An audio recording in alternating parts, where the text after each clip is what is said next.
리걸마인드 연구소입니다. 박영수 특검의 수사 결과 최종 보고서 2017년 3월에 나온 문건입니다.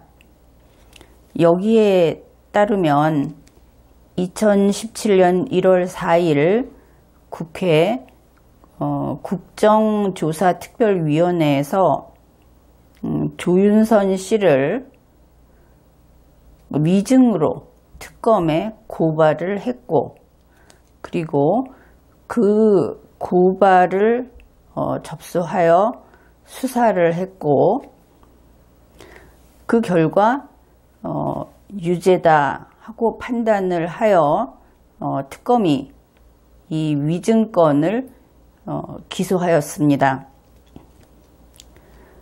특검은 조윤선 씨의 그 범죄 내용을 다음과 같이 기재해 놓았습니다.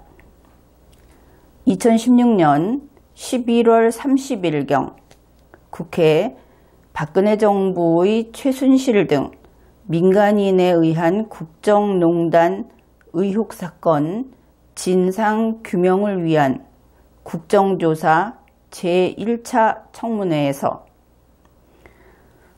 소위 문학의 블랙리스트에 대한 질의에 대해 전혀 모르는 것처럼 허위 증언하였음.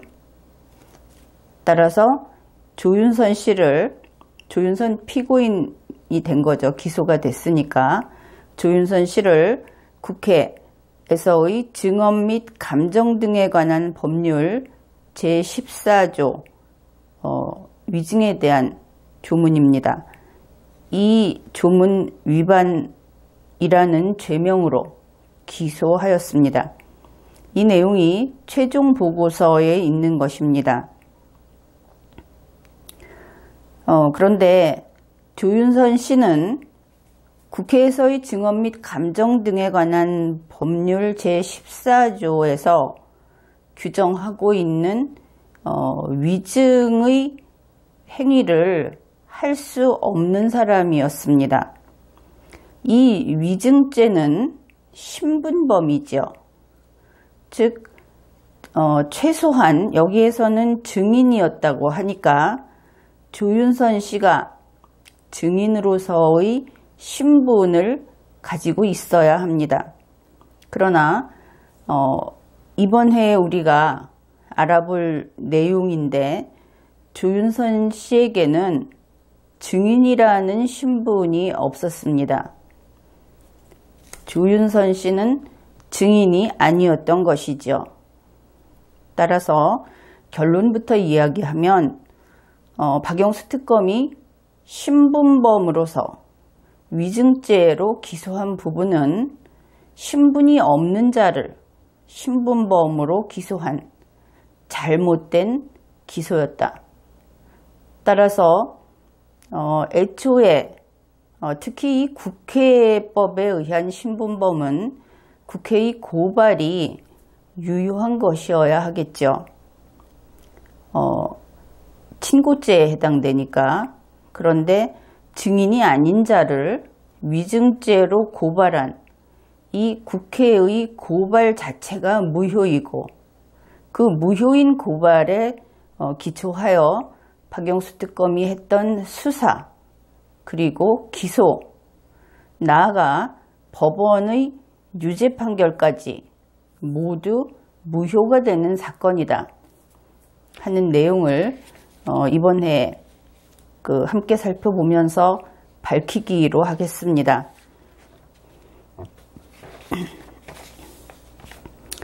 조윤선 장관이 2016년 11월 30일 국정조사 특별위원회에 참석을 했습니다. 특검은 이것을 국정조사 제1차 청문회라고 하였는데 이 부분은 잘못된 것입니다. 이번 국정조사 특별위원회는 11월 30일에는 아직 청문회를 열지 않았습니다. 이때는 제1차 기관 보고일이었습니다. 이때 2016년 11월 30일 제1차 기관 보고일, 그러니까 조윤선 씨가 아니라 문화체육관광부의 기관장으로서 기관 보고일에 참석을 했던 것이죠. 국정감사 및 조사에 관한 법률 제10조를 소개하겠습니다.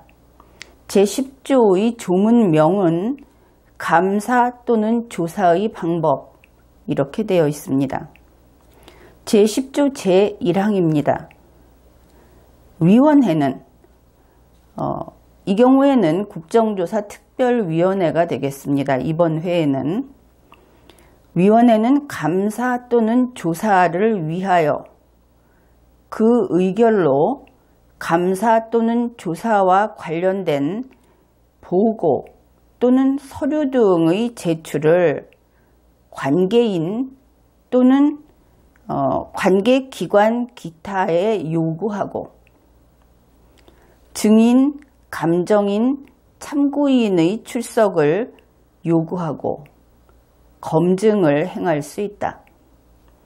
그리고 이 법률에서는 이하에서 증인, 감정인, 참고인은 증인 등으로 표기를 하겠다고 하고 있습니다. 그러니까 기관 보고일에는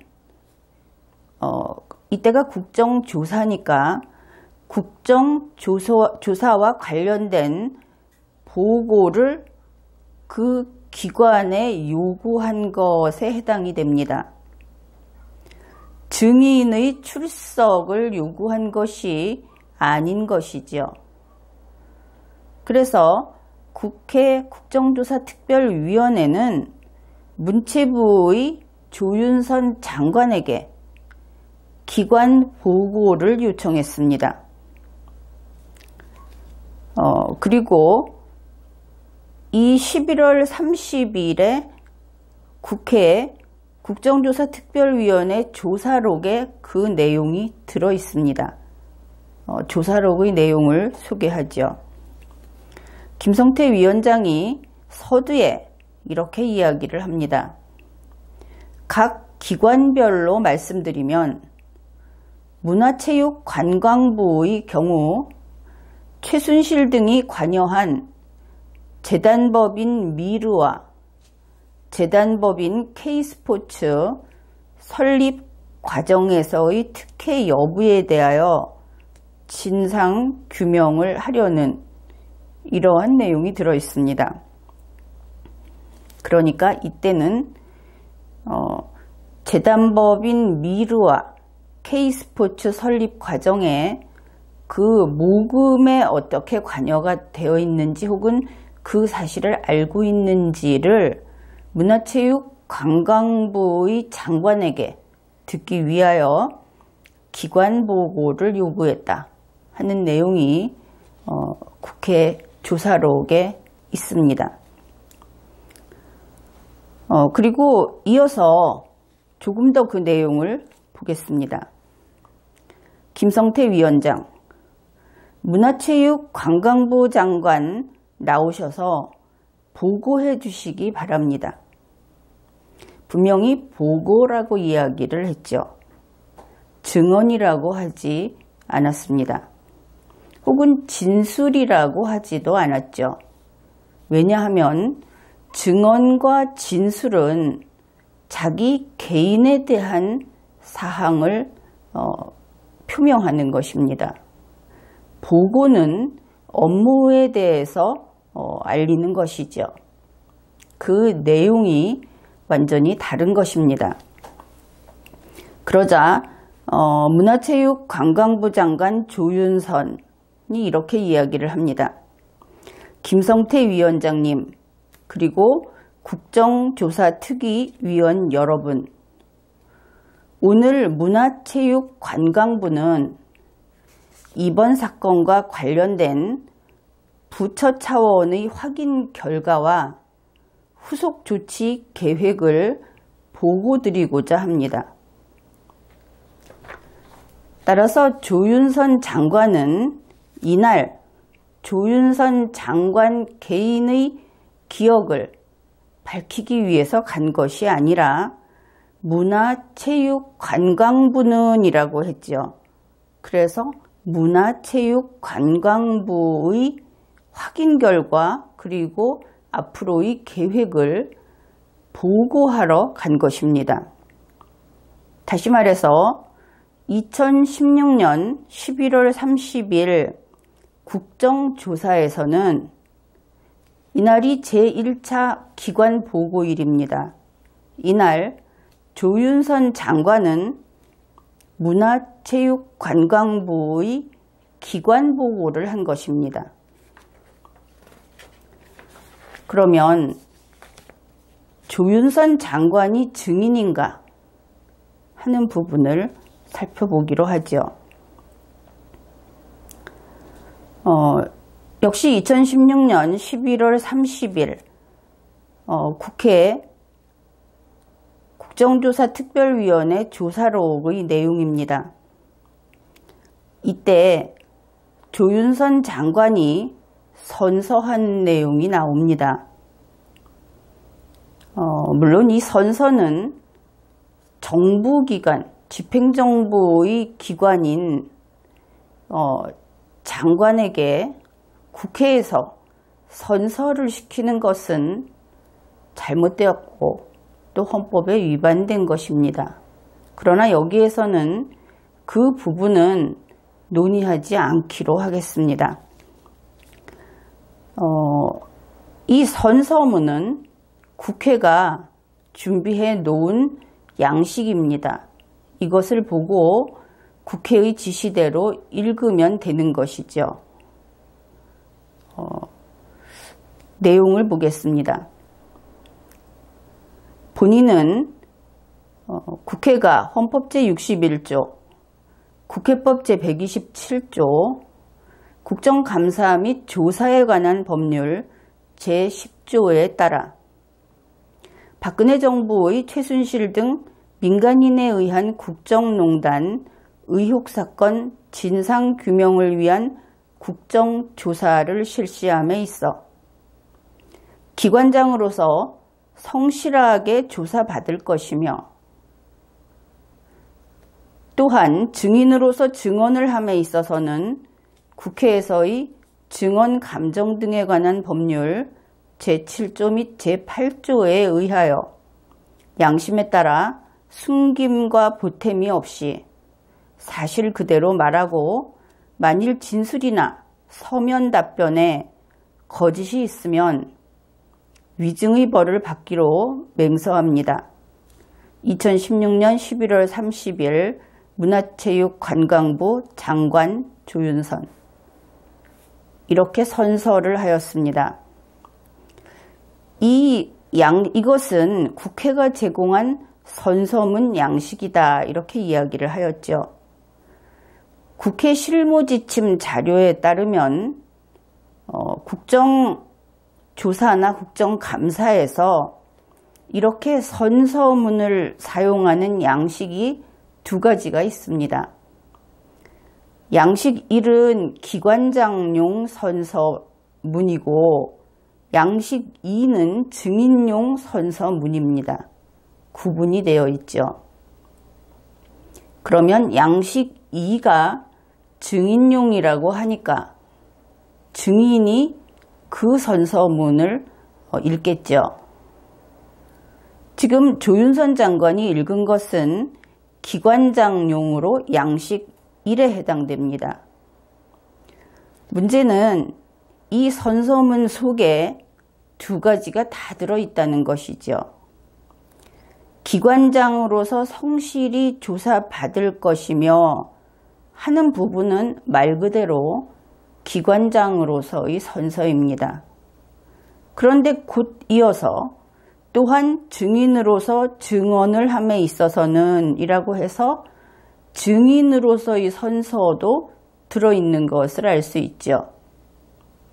그렇다면 이 선서문은 기관장이면서 기관장으로서만 선서를 하거나 아니면 기관장이면서 또한 증인으로서도 선서를 하거나 하는 두 가지 경우가 가능하겠습니다. 그러면 어느 쪽인가? 그것을 판단하면 조윤선 장관이 증인이었는가 하는 것을 밝힐 수 있겠죠. 이 선서의 내용을 보면은 기관 보고를 요구했다는 국정조사특별위원회의 조사록에 따르면 기관장으로서 선서한 것은 틀림이 없습니다. 그러면 이제 증인으로서도 선서하였는가? 그런데 국정감사 및 국정조사에 관한 법률 제10조 제1항에는 반드시 의결로 증인 출석을 요구하도록 규정하고 있습니다. 그러면 의결로 조윤선 씨를 증인 출석하도록 요구하였는가를 밝히면 되겠죠. 그런데 국정조사특별위원회의 조사록이 11월 30일이니까 30, 그 이전에 회의록이 3건이 있습니다. 이 회의록에 조윤선 씨를 증인으로 출석 요구한 기록이 있으면 조윤선 씨는 기관장인 장관으로서 그리고 증인으로서 두 개의 신분으로 이곳에 출석했다고 할 수 있습니다. 국정조사특별위원회는 2016년 11월 17일에 첫 회의를 하였습니다. 그런데 11월 17일 회의록에 조윤선 씨를 증인으로 출석 요구한 기록이 없습니다. 이 특별위원회의 회의록에 없는 내용은 특별위원회가 한 행위로 인정되지 않습니다. 따라서 증인으로 출석 요구하지 않은 것이지요. 다음으로 2016년 11월 23일에 이 국조특위가 두 번째 회의를 하였습니다. 11월 23일 국조특위 회의록에서는 증인을 24명 출석 요구한 것이 기록되어 있습니다. 성명과 함께 기록되어 있습니다. 그런데 이 증인 24명의 성명에는 조윤선이라는 이름이 없습니다. 다만 문화체육관광부의 기관 보고를 요구한 기록만 있습니다. 다음으로 이 특위가 세 번째 회의를 한 것이 11월 29일입니다. 2016년 11월 29일 국정조사특별위원회의 회의록에서 증인을 추가로 요청한 기록이 있습니다. 출석 요구한 기록이 있습니다. 이때 증인을 18명을 추가로 출석을 요구했는데 이 회의록에는 그들의 성명이 있습니다. 그 18명 속에 조윤선이라는 이름은 없습니다.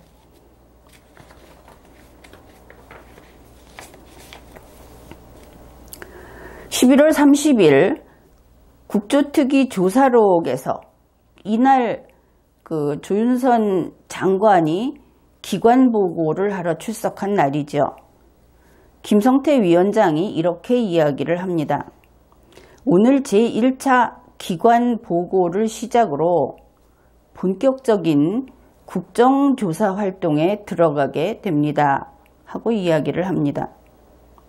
따라서 지금까지의 내용에서 2016년 11월 30일 국정조사특별위원회 제1차 기관 보고일에 출석을 했던 사람은 조윤선 장관이었지 조윤선 씨는 아니었습니다. 그날 참석한 사람은 문화체육관광부의 기관장이었지 증인은 아니었습니다. 그리고 그날 기관 보고를 한 것이지 증언을 하지 않았습니다.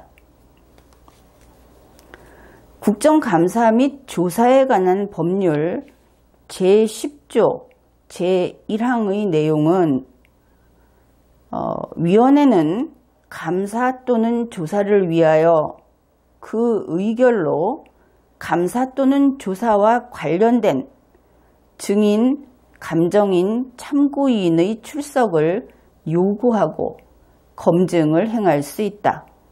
이렇게 규정했고 제10조 제5항에서 감사 또는 조사를 위한 증인, 감정인, 참고인의 증언, 감정 등에 관한 절차는 국회에서의 증언, 감정 등에 관한 법률이 정하는 바에 의한다.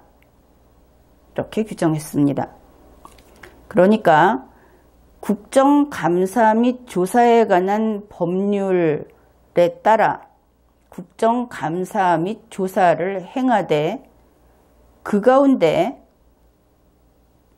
증언, 감정 등에 관해서는 국회에서의 증언, 감정 등에 관한 법률에 따른다. 이렇게 되어 있는 것이죠. 그러니까 이 부분의 법 집행은 대한민국의 최상위법인 헌법 아래에 국회법이 있고 그 국회법 아래에 국정감사 및 조사에 관한 법률이 있고 국정조사를 위해서 이 법률을 적용하는 과정에서 그보다 아래에 국회에서의 증언, 감정 등에 관한 법률이 들어가서 적용되게 되는 이러한 체계를 지니고 있는 것입니다. 국회에서의 증언, 감정 등에 관한 법률 제5조에는 증인 등의 출석 요구 등이라고 하는 규정이 있습니다. 제5조 제1항입니다. 본회의 또는 위원회가 이 법에 의한 보고나 서류 등의 제출 요구 또는 증인, 감정인, 참고인의 출석 요구를 할 때에는 본회의 경우에는 의장이, 위원회의 경우에는 위원장이 해당 자나 기관의 장에게 요구서를 발부한다. 이렇게 되어 있습니다. 그러니까 국정조사를 하는 과정에서 증인의 출석을 요구하고자 하면은 그러면 국회에서의 증언, 감정 등에 관한 법률 제5조 제1항에 따라서 위원장이, 이번에는 특별위원회니까 위원장이 해당자나 기관의 장에게 요구서를 발부한다. 이렇게 되어 있습니다. 그런데 이때 기관의 장에게 보내는 요구서는 보고나 서류 등의 제출 요구가 될 것이고 해당자에게 보내는 것은, 출석 요구를 하는 것은 증인, 감정인, 참고인에 대한 출석 요구가 될 것입니다. 이번에는 국회법 규정을 보겠습니다. 국회법 제129조는 증인, 감정인 또는 참고인의 출석 요구라는 조문명이 붙어 있습니다. 제1항 본회의 또는 위원회는 그 의결로 안건의 심의 또는 국정감사나 국정조사를 위하여 증인, 감정인 또는 참고인의 출석을 요구할 수 있다. 제2항 위원회가 제1항의 요구를 할 때에는 의장에게 이를 보고하여야 한다. 제3항 제1항의 증언 감정 등에 관한 절차는 다른 법률이 정하는 바에 따른다. 이렇게 되어 있습니다. 그러니까 헌법 아래에서는 현재 이 국정조사를 하는데 적용되는 법 가운데 가장 위에 있는 상위법인 국회법이 증인의 출석 요구를 규정하고 있는 것입니다. 그렇다면 그 밑에 있는 국정감사 및 조사에 관한 법률은 국회법 제129조를 따라야 합니다. 국회법 제129조에서는 위원회가 국정조사를 위하여 증인의 출석을 요구할 때는 국회의장에게 보고해야 한다고 되어 있습니다. 따라서 국회법 제129조에 따라서 2016년 11월 30일 조윤선 증인에게 증인 출석을 요구한 사실이 있다면 그 11월 30일 이전에 국회의장에게 이 국조특위가 제출한 보고서가 있어야 합니다. 법률상 명백하죠.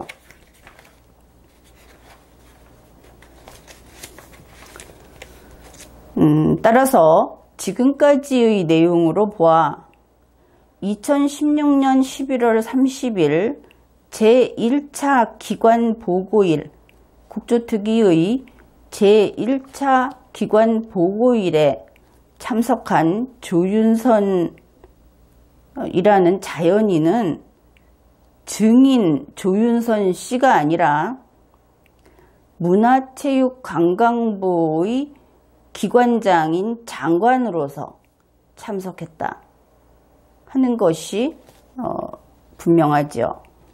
그렇다면 앞에서 소개했던 선서는 기관장의 선서입니다.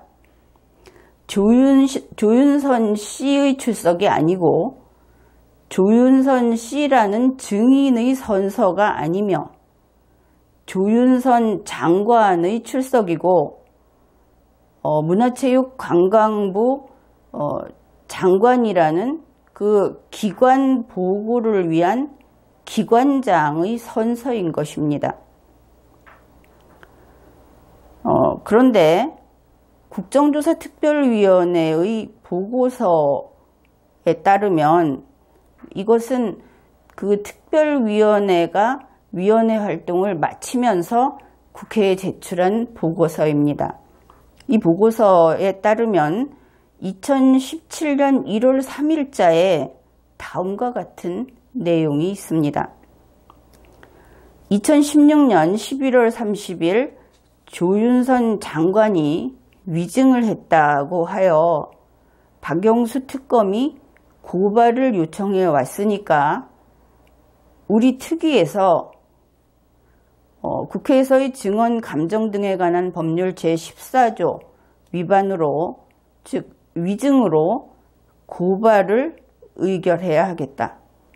그래서 이때 고발을 의결을 했고 박영수 특검에 고발을 했습니다.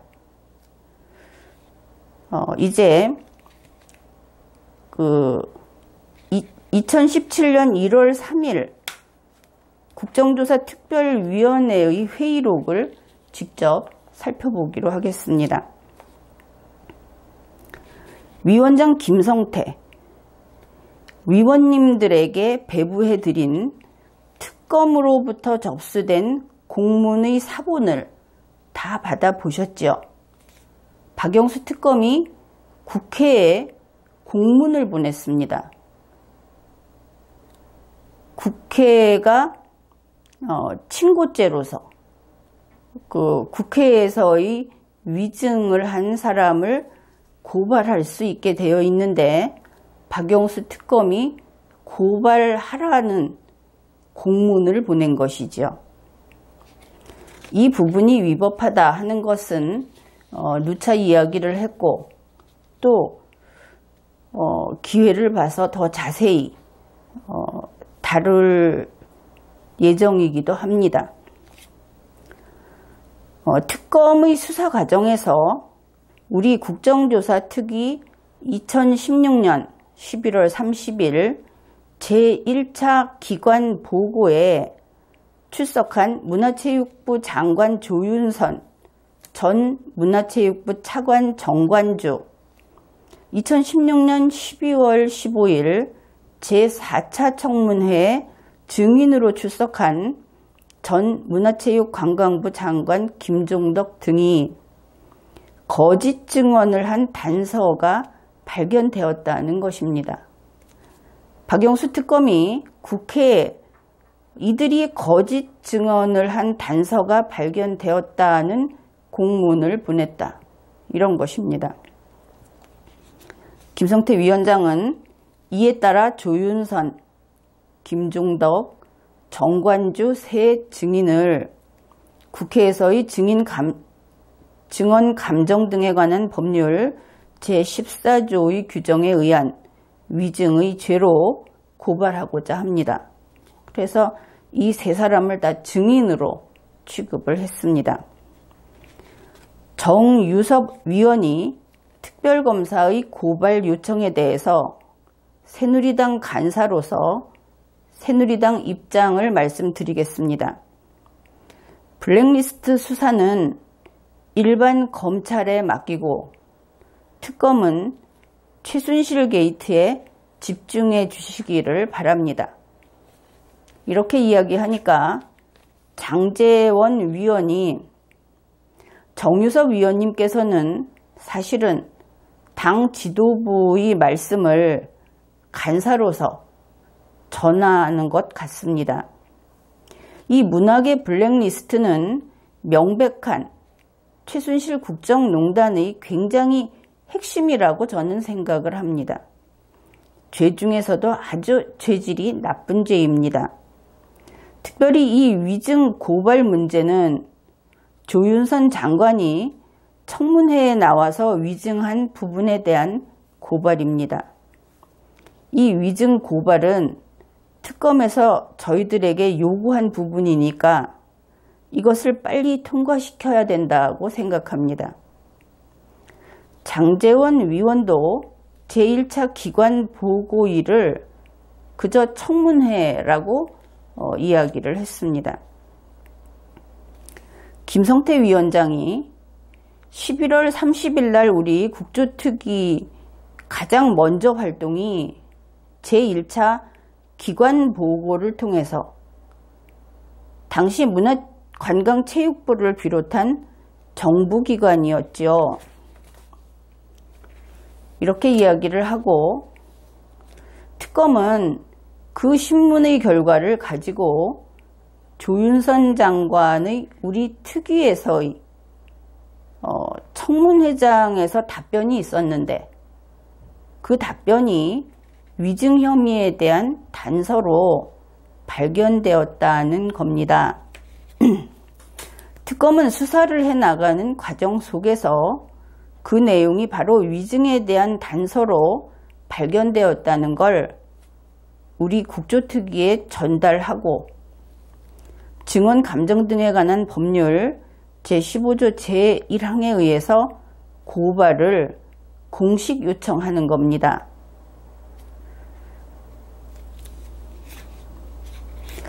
지난 12월 30일 날 박영수 특검을 만났을 당시에, 그러니까 김성태 위원장이 12월 30일에 박영수 특검을 만났다는 것입니다.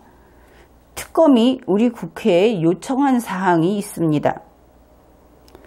특별검사 수사 대상을 수사 과정에서 인지된 사건으로 법 개정이 필요하다는 건의가 특검보로부터 요청이 있었고요. 이렇게 해서 특검의 권한을 확장하는 그러한 내용으로 법을 개정해달라는 요청을 김성태 위원장에게 했다는 내용을 회의 중에 밝혔고 회의록에 그 기록이 남아 있습니다.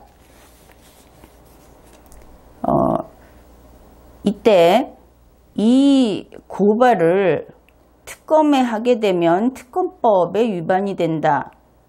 이런 이야기가 있었고, 그러면은 정식으로 검찰에 고발을 하면 되지 않느냐, 이런 논의가 계속되니까 박범계 위원이 아니지, 그렇게 되면 이 위증건이 검찰로 간다니까요. 그 말씀 틀렸다니까. 특검으로 가야 되기 때문에 지금 문제를 삼는 겁니다. 이렇게 이야기를 했습니다. 그러니까 이 최순실 국정농단에 대한 국정조사에서 이 위증 혐의로 고발을 할 때 그 고발이 특검에 들어가야 된다는 것이 박범계 위원의 주장입니다. 법에 어긋나든 말든 특검에 이 고발이 들어가야 한다. 무슨 이유가 있었겠죠. 그래서 김성태 위원장이 11월 30일 날 우리 위원회가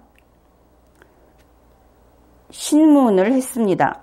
조윤선 장관 증인을 대상으로. 이제는 장관 증인이라는 말을 붙입니다. 장관 증인이라는 것도 있는지.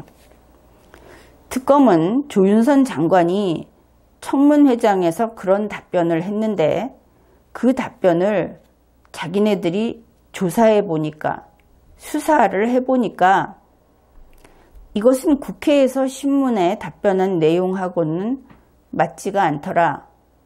이 사실을 지금 우리 위원회에 알려주는 겁니다. 우리 위원회가 특검법이 아니고 국회 증언 감정 등에 관한 법률 제15조 1항에 의거해서 고발 의결할 수밖에 없다는 겁니다. 왜냐하면 특검법의 범위를 벗어난 것이기 때문에 그렇습니다. 여기에 대해서는 특검 자체도 인정을 한 자료가 있습니다. 그러면서 김성태 위원장은 우리 특검도 좀 법률적인 미비한 부분은 앞으로 국회에서 이것을 보완해 주어야 됩니다. 이렇게 특검과 국회가 상부상조하는 모습을 보였습니다. 김성태 위원장은 정유섭 위원과 이채익 위원이 다른 의견을 내놓으니까 그러면 그 의견을 속기록에 기록은 하고 그 대신에 이 위원회에서 이들을 고발하는 내용을 그냥 표결 없이 찬성한 걸로 하자.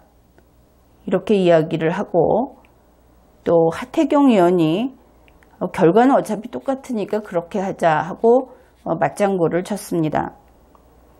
어쨌든 10분간 정회를 하고 논의가 많았다가 결국은 표결을 하게 되죠. 그래서 1월 3일에 표결을 하고 특검에 고발을 했습니다. 그리고 조윤선 씨는 특검이 기소한 그 내용을 가지고, 공소사실을 가지고 재판을 받았고 1심 판결에서 위증만 유죄로 나왔습니다. 그런데 조윤선 피고인의 위증 공소사실은 2건이었습니다.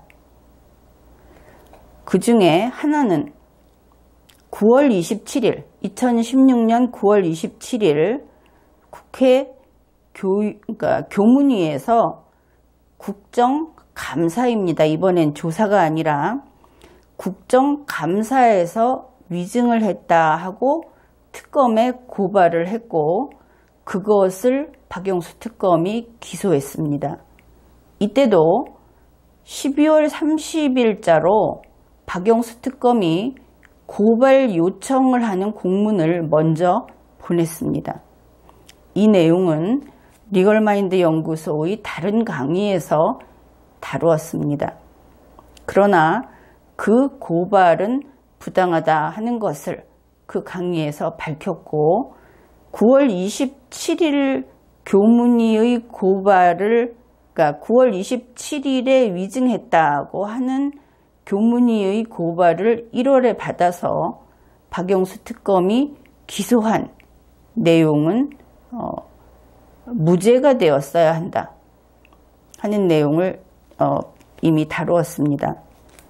이번에는 위증으로 공소된 사실 중에 두 번째, 2016년 11월 30일 국정조사특별위원회의 제1차 기관 보고일에 장관 조윤선이 기관장으로서 나와서 보고를 한 건에 대해서 역시 박영수 특검이 고발해달라고 공문을 보냈고 그 요청에 따라서 국조특위가 고발을 했고 그 고발을 받은 박영수 특검이 위증으로 기소를 하였습니다.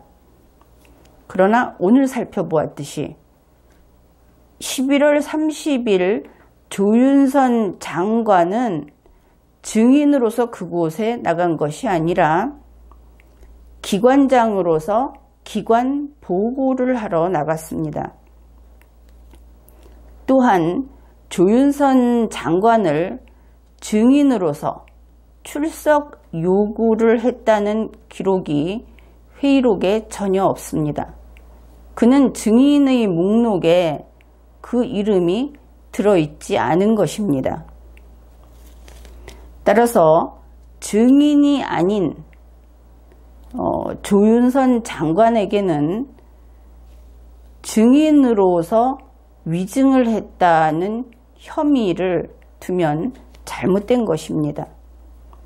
다시 말해서 그는 국조특위의 고발 대상이 아니었고 박영수 특검의 수사 대상도 아니었고 따라서 소추 대상도 아니었습니다.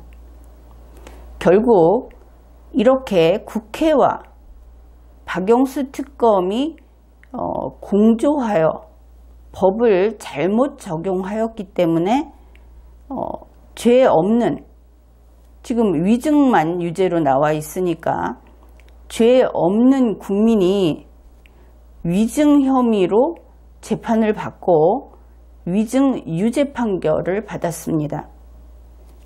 따라서 결과적으로 법원이 위증에 대해서 유죄 판결을 한 것은 잘못된 판결입니다. 그렇다면 현재 위증 혐의로 위증이 유죄로 되어 있는 조윤선 씨는 무죄여야 옳은 것이죠.